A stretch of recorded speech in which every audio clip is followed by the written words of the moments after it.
action might change the course his life would take. And Paxton found herself thinking back to another day, 6 years before, when she was only 11. "Daddy's been hurt, Pax," her brother George had told her the news. Her mother had been at the hospital with her father. He liked to fly his own plane to go to meetings around the state, and he'd had to bring it down in a sudden thunderstorm near Atlanta. "Is he... will he be okay?" There had been a strange catch in George's voice, a terrible truth in his eyes that she had wanted to run and hide from. She had been 11 then, and George was 25. They were 14 years apart in several lifetimes. Paxton had been an accident, her mother still whispered to friends, an accident that Carlton Andrews had never ceased to be grateful for, and which still seemed to startle Paxton's mother. Beatrice Andrews had been 27 years old when their son George was born. It had taken her 5 years to get pregnant with him, and as far as she was concerned, her pregnancy was a nightmare. She was sick every day for 9 months, and the delivery was a horror she knew she would always remember. George was born, finally, after 42 hours of hard labor, and although he was a big, beautiful 10-pound baby boy, Beatrice Andrews promised herself that she would never have another baby. It was an experience she wouldn't have repeated for anything, and she saw to it with great care that she wouldn't have to. Carlton was, as always, patient with her, and he was crazy about his boy. George was the kind of boy any father would have loved. He was a happy, easy-going, reasonably athletic boy with a serious penchant for his studies, which also pleased his mother. Theirs was a quiet, happy life. Carlton had a healthy law practice. Beatrice had an important role with the Historical Society, the Junior League, and the Daughters of the Civil War. Her life was fulfilled, and she played bridge every Tuesday. It was there that she felt the first twinge, that for the first time she felt suddenly, violently nauseous. She assumed she had eaten something off at the league breakfast that day and went home to lie down right after her bridge game. And 3 weeks later, she knew. At the age of 41, with a 14-year-old son about to enter high school and a husband who wasn't even gracious enough to hide his delight, she was pregnant. This pregnancy was easier for her than the first, but she didn't seem to care.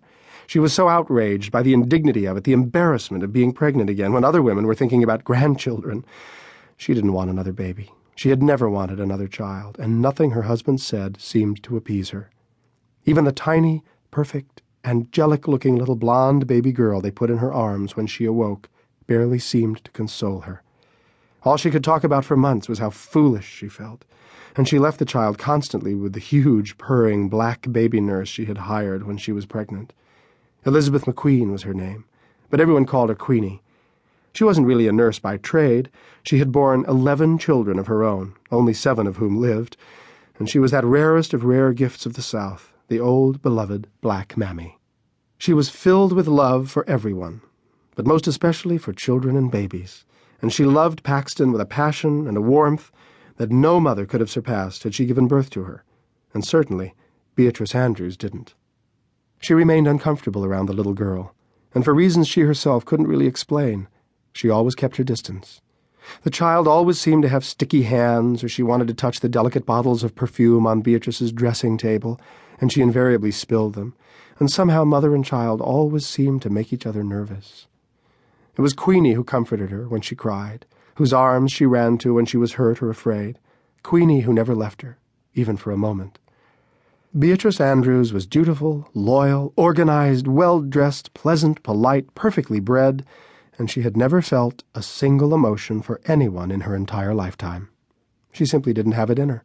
Queenie knew it, although she expressed it differently than Carlton would have. She'd long since said of her to her daughters that Beatrice Andrews' heart was colder and smaller than peach pits in winter. The closest she ever came to loving anyone was what she felt for her son, George. They had a kind of rapport that she had never been able to allow herself with Paxton. She admired him, respected him, and he had long since affected a kind of cool, aloof, cynical way of looking at things that eventually led him into medicine, and she was impressed by that too. She liked the fact that her son was a doctor. He was even brighter than his father, she secretly told her friends. In fact, he reminded her a great deal of her own father, who had been on the Georgia Supreme Court, and she felt certain that one day George would do great things. But what would Paxton ever do? She would go to school and graduate and eventually get married and have children. It hardly seemed an impressive path to Beatrice, and yet it was the one that she herself had followed. At her father's insistence, she had gone to Sweetbriar and married Carlton 2 weeks after graduation. But in truth, although she enjoyed their company,